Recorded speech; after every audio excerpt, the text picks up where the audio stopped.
मंजुश्री म्हात्रे गुरुजी जिल्ह्यावरनं आले ते आनंदातच. आश्रमात येतात तर बाहेर झाडाखाली श्रीधर, बरोबर कोट टायमध्ये एक वयस्कर व्यक्ती. श्रीधरला तिने ओळखलंच नाही. भलताच कृश झाला होता, तोंड सुजल्यासारखं झालं होतं. मंजुश्रीनी जाणून बुजून त्यांच्याकडे दुर्लक्ष केलं आणि ती आपल्या रूमकडे गेली. श्रीधर तिच्या मागून आला. सोबत तो दुसरा इसम होताच. मंजुश्री, मला तुझ्याशी थोडं बोलायचं आहे. सुकल्या ओठावरून जीभ फिरवून श्रीधर बोलला. मला इथे सगळे मॅडम म्हणतात. मंजुश्री नजर उचलून बोलली. श्रीधर गोंधळला. तो बोलू शकला नाही. तशी त्याच्याबरोबर आलेली व्यक्ती म्हणाली, मॅडम, आपल्या संस्कृतीत पत्नीला नावानं संबोधण्याची पद्धत आहे. मंजुश्री त्या व्यक्तीवर नजर उचलून बोलली, आपली ओळख? मी ॲडव्होकेट झुंजारराव मोहिते. अच्छा, म्हणजे वकील घेऊन आलाय तुम्ही? मग बरोबर आहे. यांना यांना दिलेल्या फी इतपत काम करायलाच लागणार ना? तसं म्हणजे नाही, काही असो, तुमचा धंदा आहे तो. आणि धंदा म्हटलं की घेतलेल्या पैशांसाठी तुम्हाला बोलावंच लागणार आहे. आपण बोलू शकता, ॲडव्होकेट झुंजारराव मोहिते साहेब. आता तुम्ही थेट हिंदू संस्कृतीबाबत बोललात. आता मी बोलते. तुमच्या आशिलानं आपली संस्कृती कशी कशी जपली हे सांगितलं असेलच तुम्हाला, नाही का? आता माझे प्रश्न. हे बघा मॅडम, आपण मार्ग काढणार आहोत. प्रश्न उत्तर हे काही नकोय. समोरची व्यक्ती तुल्यबळ असल्याचं बघून ॲडव्होकेट मोहित यांनी मार्ग काढण्याचा प्रस्ताव पुढे केला. पण मंजुश्री त्यांना तशी सोडणार नव्हती. ॲडव्होकेट मोहिते, माझ्या प्रश्नांची उत्तरं देण्याचं बंधन नाही आहे, पण तुम्ही ते प्रश्न ऐकून तरी घ्या. तुमच्यातला न्यायाधीश जागा झाला तर न्याय करू शकाल. समाजसेवेच्या नावाखाली व्यवसाय करणाऱ्यांना काय म्हणतात? इथे व्यवसाय कोणता ते महत्त्वाचं नाही आहे, पण केवळ व्यवसायाला बाई हवी असणाऱ्या पुरुषाला कुठल्या विशेषणानं संबोधलं जातं? लग्न नेमकं कशासाठी केलं जातं? त्या पवित्र विधीमागे हेतू कोणता? लग्नानंतर पहिल्याच दिवशी समाजसेवेच्या गोंडस नावाखाली पत्नीला घराबाहेर काढणाऱ्याला कोण समजता तुम्ही?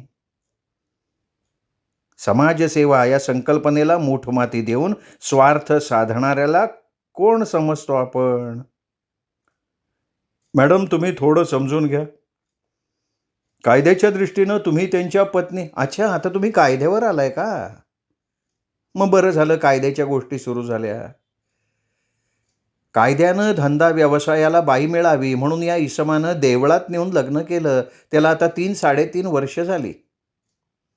एवढ्या दीर्घ काळात त्यांनी मला स्पर्श केलाय का? पती म्हणून मला काही सौख्य दिलंय का? सौख्याचं राहू द्या, माझी काळजी तरी घेतली आहे का? ते तुम्हाला घेऊन जाण्यासाठी इथे येऊन गेले होते. त्यांना व्यवसायासाठी बाई पाहिजे होती.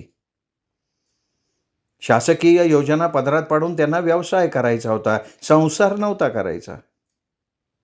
आणि काय हो, मी इथे हा आश्रम टाकून त्यांच्याच मागे का जायला हवं होतं? त्यांना इथे राहता येत नव्हतं? हे बघा, जे झालं ते झालं. त्यातून काहीतरी मार्ग काढायला हवा. सांगा ना, मार्ग सांगा. आज तुम्ही जे नाव लावता ते श्रीधरनं दिलेलं आहे, हे तर तुम्ही नाकारू शकत नाही. लवकरच ते नाव पुसलं जाणार आहे. त्या नावाऐवजी आनंद नाव येणार आहे असं सांगावंसं वाटलं तिला, पण तिने संयम पाळला. हे बघा, तुम्ही सांगाल तसं हे वागायला तयार आहेत. म्हणजे इथे राहायला तयार आहेत ते? मंजुश्री कोलमडली, गप्प झाली. अपराध झाले असतील, पण मला वाटतं आपण त्यांना संधी द्यावी. मी हे वकील म्हणून सांगत नाहीये. मला एक हितचिंतक समजा. मंजुश्री अजूनही काही बोलेना असं पाहून त्यांनी श्रीधरला सुनावलं. तो उठला, लांब निघून गेला. हे बघा मॅडम, एक संसार सुखाचा व्हावा ह्या पलीकडे माझा हेतू नाही आहे. अहो, पण मी तर दुसऱ्या लग्नाचा विचार करून बसली आहे. अगदी खरं सांगते. हो, ते कानावर आलं आमच्या. कानावर आलंय? कोण बोललं? भाऊ बोलले, आनंदचे वडील. तुम्हाला बोलले? नाही, मुद्दाम नाही बोलले. माझे स्नेही आहेत. बोलता बोलता म्हणाले ते. मग तुम्ही काय म्हणालात? खरं सांगतो, मी काहीही बोललेलो नाही. म्हटलं आधी तुम्हाला भेटावं. मग मला भेटताना श्रीधरला आणायला हवं होतं का? मला वाटलं आणावंसं. याचा अर्थ श्रीधरनी तुम्हाला आणलेलं नाहीये. नाही नाही, मी श्रीधरला घेऊन आलोय. मंजुश्री चक्रावून गेली. अहो, एक तर कायद्यानं आणि नैतिकदृष्ट्या पहिला पती असताना दुसरं लग्न करणं योग्य नाहीये. अशा माणसाशी संसार करावा असं वाटतं तुम्हाला? मॅडम, हा निर्णय त्यावेळी तुम्ही घेतलाय. भावनेच्या भरात घेतला असेल, पण तो घेतलाय तर. आता निर्णय चुकलाय असं वाटत असलं तरी तूर्त तरी काही पर्याय नाही ना. आणि डॉक्टर आनंद बरोबर लग्न करणार आहात हे समजल्यापासून श्रीधर पुरता कोलमडला. बोलत नाही, सतत आपल्या तंद्रीत असतो. अहो, ते तसे पहिल्यापासून विक्षिप्तच. नाही तरीही तुम्ही लग्न केलंत ना. चूक होती माझी ती. मग त्याच चुकीमुळे तुम्ही इथपर्यंत येऊन पोहोचला. हे बघा, मी नाकारत नाहीये, पण आता मला तसंच जगू द्या. हा आश्रम माझं सर्वस्व आहे. अधिक संकट, भावनिक गुंता मला नको आहे. ॲडव्होकेट झुंजारराव मोहिते विचारात पडले. त्याचा फायदा मंजुश्रीने घेतला. अहो, तशी पत्नी म्हणून माझ्या आयुष्यातली इतकी वर्ष वाया गेलीच आहेत. अगदी डॉक्टर आनंदनी जरी मला नाकारलं तरी मला फारसं दुःख वाटणार नाही. मी आता 30-35 मुलांची आई आहे. अनेक आदिवासींची मदतनीस आहे. कृपा करा, माझं जीवन आता माझं राहिलेलं नाही आहे. या माझ्या आश्रमाच्या संसारात आता मला खरंच श्रीधरची गरज नाही आहे. खूप अडचणी आहेत, संकट आहेत, प्रश्न आहेत. त्यात या सांसारिक प्रश्नांची भर नको आहे मला. प्लीज तुम्ही आदिवासी मुलांवर दया करा. श्रीधरला घेऊन जा तुम्ही. त्याच्या जीवनात मी हस्तक्षेप करणार नाही. त्याला एकाकी वाटत असेल तर या क्षणी मी संमती देते, लेखी देते. त्यांनी दुसरा विवाह करावा, सुखाने जगावं. मॅडम, पण हे बघा मोहिते साहेब, मी आता खूप थकली आहे. एवढं बोलून तिने कोरा कागद घेतला. त्यावर भराभरा 4 ओळी लिहिल्या. हे माझं संमतीपत्र. घटस्फोटालाही संमती.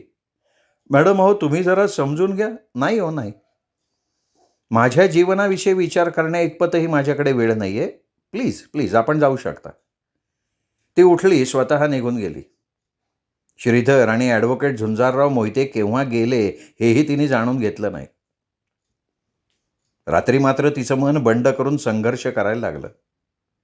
त्याच्या हाती अनेक शस्त्र होती. तू आजपर्यंत श्रीधरचं नाव स्वतःच्या नावापुढे का लावलंस? तो कोणी नाही ना तुझा, मग त्याच्या नावाचा वापर का? बापाला एका दिवसात झटकलं आणि श्रीधर इतकी वर्ष का? आणि असं असताना एका क्षणात तू त्याला कशी हाकलू शकतेस? नावापुढूनही आणि जीवनातूनही. तो विक्षिप्त होता, याचा शोध तुला अलीकडे लागला. हा त्याचा दोष आहे का? त्याला एक संधी द्यायला तयार नाहीस तू. स्वतः पाय घसरतेस, दुसऱ्याचा घसरला तर आधार नाही. अण्णांनी विश्वास टाकला, आश्रम ताब्यात दिला. हे घडलंच नसतं तर कोणाचा आधार घेतला असतास? बाकी सगळं सोड ग. आनंद सहवासात आला तो कोणामुळे? आणि आनंदची आज वृत्ती चांगली वाटतेय, उद्या विकृती नसेल कशावरनं? सर्वांगावर चापकाचे फटके, एकटी आरोपी, सर्व बाजूंनी टोले. अधिकृत घटस्फोट झालाय का? तू स्वतःचा विचार करायला स्वतंत्र आहेस का? हे नीतीला धरून आहे का? समाजापुढे हाच आदर्श ठेवणार का? आश्रमाची तू संस्थापिका चालक आहेस. समाजात ही अशी नैतिकता संस्थापित करणार का? ती उठली, म्हात्रे गुरुजींच्या रूमजवळ आली. गुरुजी. हां मॅडम, आलो, बाहेर येतो. नाईट ड्रेसवरच म्हात्रे गुरुजी बाहेर आले. अजून उजाडलेलं नव्हतं. गुरुजी, अर्ध्या तासात तयार व्हा, आपल्याला जायचं आहे. ठीक आहे. म्हात्रे गुरुजींनी जीप चालू केली. डॉक्टर आनंदच्या गावी जायचंय. पत्ता गावात गेल्यावर विचारू. चला. गाडी पळत होती. म्हात्रे गुरुजी विचारात पडले की एवढं काय घडलंय. पण मंजुश्री शांत. त्यामुळे त्यांनी विचारलं नाही. मंजुश्रीचं स्वागत भाऊंनी केलं. अरे या या या मॅडम. अरे पण हे काय असे अचानक कसे काय. मंजुश्री बोलली नाही. तोपर्यंत डॉक्टर आनंदची आई सगळेच बाहेर आले. आम्ही निघणार होतो अगं. सगळी खरेदी झाली आहे. आता म्हटलं वेळ घालवण्यात अर्थ नाही. वेळेला खूप महत्त्व देतो आम्ही. अहो ऐकत का राहिलाय तुम्ही. बस्ता आणा. सुनबाईंना बस्ता सोडून दाखवा. हो दाखवलाच पाहिजे. तुम्ही बायका कपडा लागतात फार चोखंदळ असता. रंग बघून घ्या. वाटलं तर आत्ताच बदलून टाकू. आणि हा मंगळसूत्र दाखवा. ते डिझाईन महत्त्वाचं. पसंत नसेल तर तेही बदलता येईल. मारवाड्याशी बोललोय मी. राजेश्रीबाई मंजुश्रीचा हात धरून आत घेऊन जायला लागल्या. आई अहो. मंजुश्री जाग्यावर थांबली. अगं बघून तरी घे. तिने ओढतच मंजुश्रीला आत आणलं. आपल्या सुनेला काय दाखवू आणि काय नको असं राजेश्रीबाईंना झालं होतं. एक एक वस्तू कौतुकानं दाखवून झाल्या. साडी खांद्यावर टाकली. पदर डोक्यावर घातला. अगं बाई किती छान दिसतेस. बघ बघ बघ. थांब हा. आता तुझी मी दृष्टच काढते. राजेश्रीबाई आत घेऊन जाणार तशी मंजुश्री म्हणाली, आई अहो थांबा. का ग. मंजुश्रीच्या डोळ्यातले मोती गालावर आले. दृष्ट लागलीये. म्हणजे. आई मला नाही लग्न करता येणार. अहो अहो आत या. ही काय म्हणते ऐका. भाऊ आणि आनंद आत आले. भाऊ अहो माझ्या नावापुढे श्रीधरचं नाव आहे. कन्यादान मुलीच्या नावापुढे नाव असणाऱ्यांनी करायचं असतं ना. मंजुश्री निघाली. मंजू बेटी. भाऊ तिच्या मागे पळत आले. अगं काय झालंय ते तर सांग. श्रीधरनी काही अडचण निर्माण केली आहे का. मंजुश्री काहीच बोलली नाही. फक्त म्हणाली, म्हात्रे गुरुजी चला. गाडी स्टार्ट झाली. स्वतःच्या सुखदुःखाचा विचार करण्याइतपत मंजुश्रीकडे वेळ नव्हता. काळजावर खूप मोठी जखम झाली होती. जखम वाहत होती. वेदना असह्य होत्या. पण पापण्याआडच्या अश्रूंना वाट करून देण्याइतपतही वेळ नव्हता. आतल्या आत जळत ती हसत होती. नित्याची कामं चालू होती. ट्रस्टची घटना लिहून झाली. सभासद अर्थात रामदास पंढरीपासून आश्रमासाठी राबणाऱ्या सगळ्यांना करण्यात आलं. अध्यक्षपदाचा आग्रह सगळ्यांनीच धरला. मंजुश्रीला अध्यक्ष करण्यात आलं. आणि यावेळी दूरदृष्टी ठेवून म्हात्रे गुरुजींनी मंजुश्री चक्रधर गलांडे असंच नाव लिहिलं. सचिवपद म्हात्रे गुरुजींनी माधवकडे दिलं. रजिस्ट्रेशन प्रसंगी अडचणी आल्या. ट्रस्टची मिळकत कुठली दाखवायची. आहे ही मिळकत दाखवायची तर सातबारा फॉरेस्टच्या नावावर. श्याम रांजणे कामाला आले. न्यास नोंदणी कार्यालयानं निवासी जिल्हाधिकारी श्याम रांजणेंच्या शब्दाखातर रजिस्ट्रेशन द्यायचं निश्चित केलं. रंगराव लहाणे उर्फ अण्णा ट्रस्ट गोळवडची कागदपत्र तयार झाली. आता एकच अडचण राहिली. डॉक्टर आनंदची सही. आनंद गावावरनं अजून आला नव्हता. फोन करावा. माणूस पाठवावा. येणारच नसेल तर नाव काढून टाकावं अशी चर्चा सुरू झाली. मंजुश्री आपलं मत व्यक्त करू शकत नव्हती. 2 दिवस त्यात गेले आणि नाव काढून टाकणं हाच पर्याय उरल्यानं मंजुश्रीनी तोंड उघडलं. डॉक्टर आनंद येऊ इच्छित नसतील तर अधिक वेळ घेण्यात अर्थ नाही आहे. त्यांना आपण सहसचिव केलंय.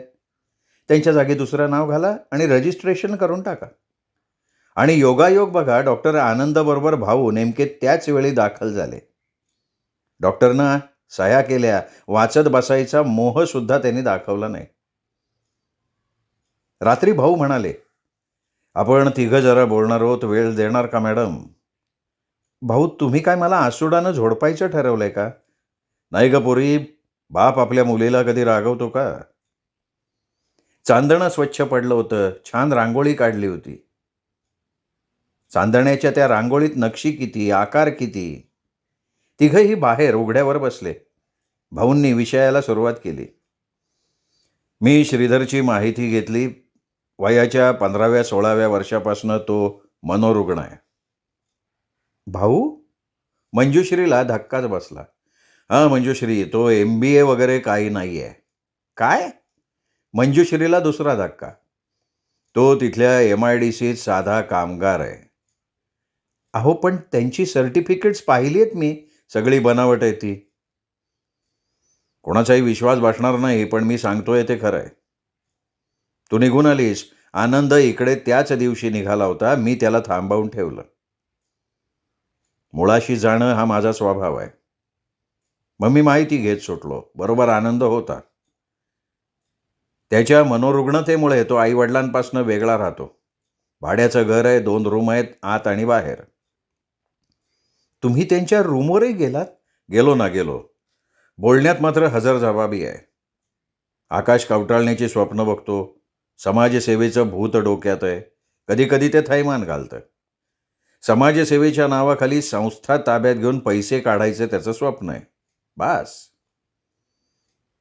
मग त्याला औषधोपचार करणाऱ्या डॉक्टर पंडितांनाही आम्ही भेटलो. त्यांनी सांगितलं की असे रुग्ण इतर माणसांसारखे नॉर्मल असतात, पण त्यांची स्वप्न मोठी असतात. पात्रता नसताना स्वप्न रंगवतात आणि मग त्यासाठी खोटं वागतात.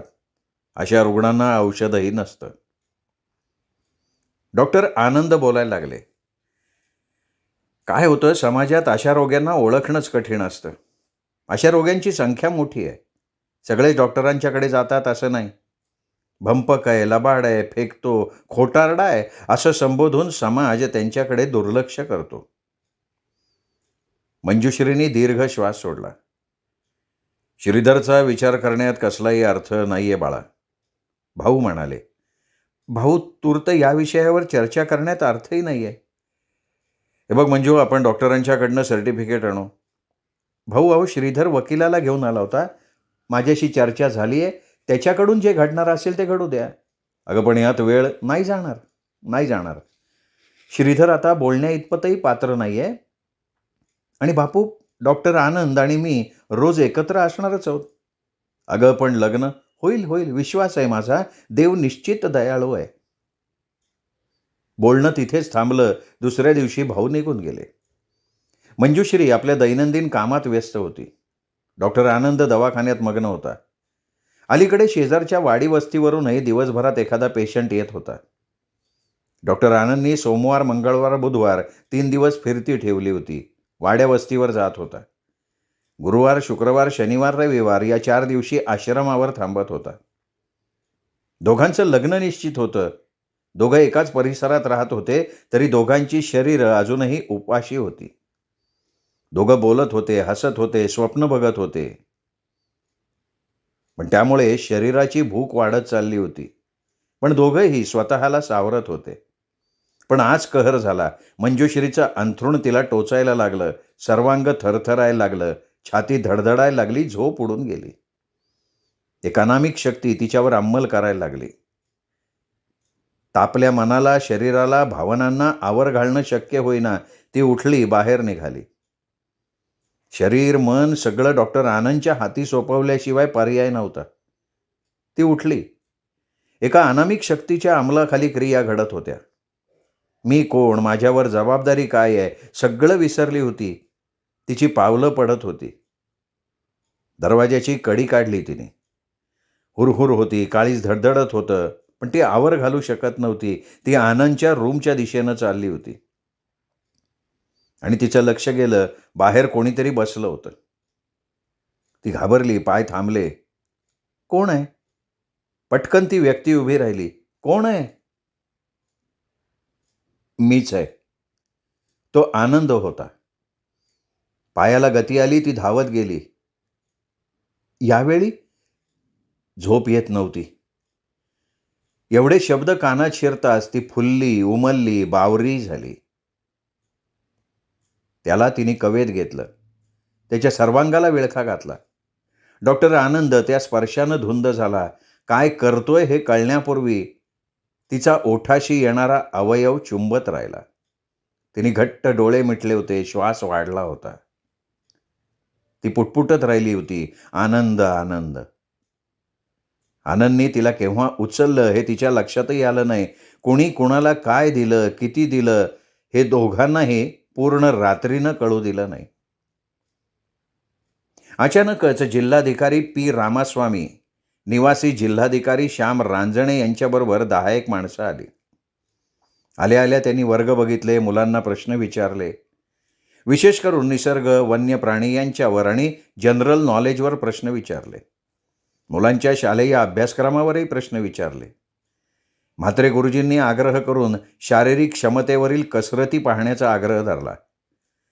दगड्यांनी उंच जंप मारून झाडाच्या फांदीवर चढण्याचा प्रयोग दाखवला. संबळ्यानं उडवलेला उंच बॉल आकाशात कितीतरी वेळ फिरत होता. हाण्यानं भल्या मोठ्या दगडाची गोठी सहज उचलली आणि खांद्यावरनं पाठीमागे फेकून दिली. सोनालीनी यशवंतबरोबर कराटेचे अनेक कठीण प्रकार केले. बल्ल्याने लाठी चालवून दाखवली. झाडाच्या बुंध्याचा मल्लखांब करून चित्ताकर्षक प्रकार मुलांनी सादर केले. पी रामस्वामी भलतेच खुश झाले. या मुलांसोबत पंक्तीला बसून जेवण्याची इच्छा व्यक्त केली. जेवतानाही त्यांचे प्रश्न चालू होते. मुलं उत्तरं देत होती, ती सुद्धा इंग्रजीतून. जेवण झालं. निघताना ते मंजुश्रीला म्हणाले, आजपासून हे संस्था माझं. श्याम रांजणेंचा आभार मानतो मी. त्यांनी मला खूप चांगल्या संस्थेचं सभासद होण्याची संधी दिली बघा. काही कमी पडणार नाही. मी तुमचं आभारी आहे. फार फार उत्तम उपक्रम चालू आहे तुमचं.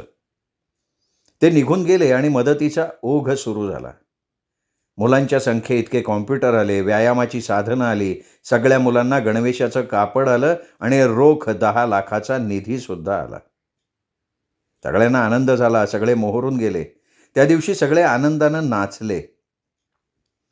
मंजुश्री ही मुलांबरोबर नाचायला लागली आणि नाचता नाचता कोसळली. आनंदने तिला तपासलं, पण अनुमान त्याला सांगता आलं नाही. मंजुश्री शुद्धीवर आली. शेजारी आनंद बसून होता. उशाला आवडाय होती. आनंद, काय झालं रे अचानक? आनंदने आवडायला खुणेनं बाहेर जायला सुचवलं तशी आवडाय बडबडली. का रे बाबा, मी का बाहेर जाऊ? कोंबडं झाकलं म्हणजे आरवायचं थांबते वे? तुम्ही डोळं मिटलं, माझं डोळं उघडं आहेत ना. आई, अगं गप ग तू. लय साहेबीन न ग हो. शिकली म्हणून काय शिंग फुटली काय तुला? लग्न कर म्हणत होता ना याचा बाप, तेव्हा नाही म्हणली. बोलाही सोपं असतं ग. मनाला भावनेला दावा लावता येतंय का? करून बसलाय आता निस्तरा. आई, अगं काय बडबडतीयस? बडबड कराय काय डागदर व्हायला लागतंय काय? कळत नाही वय मला? उगं नाही आई झाली मी. डोळं झाकून जगले नाही मी कधी. मी काय आंधळी बहिरी नाहीये. आई, तू जरा शांत बसणार आहेस का नाही? अगं माझं तोंड झाकलं ना तरी हा डागदर तेच सांगणार आहे. शिवते बाया तोंड. सांग रे बाबा तिला, सांग. गरवार आहे म्हणून सांग तिला. आई, अरे येड्या डागदरा, सांग की तिला. मी आडानी शिकलेली नाही, मला काय कळते? सांग बाबा, तू तुझ्या तोंडाने सांग. आई, मंजुश्री चिडली. मंजुश्री, चिडू नकोस. आई म्हणते ते खरं आहे. म्हणजे तू गरोदर आहेस. आनंद? किती आनंदाचा क्षण होता. कोणत्या स्त्रीला आई होण्यात आनंद नसतो? जीवनात सगळ्यात श्रेष्ठ आई होण्याचं भाग्य. वेलीला फुलाची ओढ असते, शिवारातल्या पिकाला गारभारपणाचा गर्व असतो. वृक्ष मातृत्वाच्या चाहुलीनं हर्षित होतात. प्राणी मात्र, किडा, कृमी, अगदी सगळे जीव मातृत्वाची चाहूल लागताच आनंदित होतात. मंजुश्रीचाही चेहरा उमलला, पण क्षणभर ती लगेच कोमेजली. आनंदला तिथं थांबणंही शक्य नव्हतं. तो उठला तशी आवडाय वाघिणीसारखी चावताळली. कुठं निघाला रे? डॉंबलाचा डागदर तू. आता झालंय ते झालंय. आबरूचं खोबरं व्हायला न ग. बापाला बोलवून घे. आश्विन तसा ये म्हणाव, लगीन लावान मोकळं व्हा. लग्न? मग काय तशीच राहते का? तशीच होतीस काय? बोल की आता, का दात खेळ बसली? मला मेलीला डोकंच नव्हतं. आले हिथं अन्न ग ते पाहायला मिळालं. पांग फेडलं देवानं. अरे डागदारा, काय कान पाडून ऐकत राहिला रे तू? बापाला बोलवतोस का मी जाऊन पुढं घालून घेऊन येऊ? आई, अगं माझं जरा आय म्हणते मला तू. मग तू मोठी का मी? ऐकायचं नाही वय माझं? आई जरा आपण थंड डोक्यानं विचार करूया का? डोकं आहे इथं कोणाला? तुला तरी आहे का? असतं तुला डोकं तर हे असं घडलंच नसतं. माझ्याकडं बघ, बघ माझ्याकडं कर वर पापण्या. उभं आयुष्य काढलंय मी असं. लय येळा तापली ग काय? म्हणून काय हात धरला का कोणाचा? आई चुकलं माझं. मग आता माझं ऐकायचं. अगं हो, पण एवढी घाई? पोटातलं पोर लग्नाचं होईन तवा विचार करणार का? डॉक्टरा, बापाला बोलव म्हणले ना मी. डॉक्टर आनंद बाहेर पडला. आवडाईही बाहेर जाणार तशी मंजुश्री धीर करून म्हणाली, आई श्रीधर आला तर? मग त्याच्याबरोबर संसार करायचा का तुला? तसं नाही आई, पण लय खोलात न ग चिरू. नाका तोंडात पाणी जाईन. करते ते बघ. आवडाई सुद्धा बाहेर पडली. आता मंजुश्री एकटी होती. तिच्या डोळ्यांना धारा लागल्या. हुंदका दाबून धरूनही बाहेर पडला. ती एकटीच रडत राहिली. अश्रूंना वाट मोकळी मिळाली. वैरीण मंजुश्री समोर येऊन उभी राहिली. ती खदखदून हसायला लागली. वा मंजुश्री वा, कुणाला रडून दाखवतेस? माझ्याशिवाय कोणीच नाही इथे. अश्रू दुःख हलकं करतं. रड बाई रड. पण त्यामुळे काही तुझं कर्म तुला सुटणार नाही. मोठ्या गप्पा मारत होतीस. संस्था चालिका, मानसन्मान तुझ्या नावापुढे. आता कोणाचं बाळ आहे म्हणून सांगशील? श्रीधरचं का आनंदचं? सांग ना. कुणाचं नाव लावशील बाळाच्या नावामागे? सौ मंजुश्री श्रीधर, बोल आता. बाळाच्या नावापुढे आनंद लावूच शकणार नाहीयेस. त्या धारधार शब्दांच्या फटकाऱ्यानं मंजुश्री उठली. आवडाईशिवाय या क्षणी तरी कोणी जवळचं नव्हतं. ती धावत आवडाईच्या खोलीत गेली. आवडाई सुद्धा हुंदके देत रडत होती. आई म्हणून तिने हंबरडा फोडला. अगं पोरी, काय करून बसली तू हे? आई चुकलं माझं, मी नाही आवरू शकले. कशी नाही आवरलीस ग? माझ्याकडे तरी बघायचं. उभं अभिक्षा आवरलं मी. मला बी रूप होतं की तरी बी आवरलं. अगं लांबचं कशाला? धीर अन जाव दिसभर गुजू गुजू करायची. काळजाला किड्या मुंग्या चावायच्या. वाटलं आपल्याशी कुणीतरी असं बोलायला पाहिजे. कुणीतरी आपल्या अवतीभोवती पिंगा घालायला पाहिजे. दिसभर हे असं तर रात्री डोळ्याला डोळा लागायचा नाही. शेजारी जाऊ धीर घुमत राहायची. माझं उभं शरीर पेटायचं. वाटायचं दिरालाच म्हणावं, काही एकदा तरी माझ्या देहावर दया कर. अगं कोणी अवतीभोवती फिरायचा, कोणी डोळा मारायचा, कोणी रात्री अपरात्री दरवाजा वाजवायचा. नाही कोणाचा हात या देहाला लागू दिला. जळले, आत बाहेर जळले, पण देह बाटवू दिला नाही. आई अगं आता राख होईन. कावळा पिंडाला शिवला का नाही ते बी ठावं नाही. आई चुकलं म्हटलं ना, म्हणून म्हणते लगीन कर मोकळी व. आणि श्रीधरचं काय? काय दिलं ग त्याने तुला? कशासाठी त्या किरडीवाल्याचं नाव घेती? अगं पण मी जित्ती आहे ना, मी बघून घेती. आय हाय तुझी, काटा लागू नाही द्यायची तुला. ऊस डोळं झालं गेलं गंगेत मिळालं. मंजुश्री आवडाईच्या कुशीत शिरून कितीतरी वेळ मुसमुसत होती. भाऊ आले, राजेश्रीबाई आली. साध्या पद्धतीनं लग्नही झालं. आवडाई सगळं विसरली. वरमाई झाली. आनंदाने डोळे वाहिले. पोट आनंदानं भरलं. साऱ्या घटनांवर पांघरुण पडलं.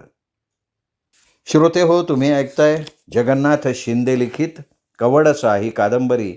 आजचा भाग इथेच संपला. पुढचा भाग ऐकण्यासाठी उद्या भेटूयात दीपक रेगे कथाकथन चॅनलवर. नमस्कार श्रोते हो.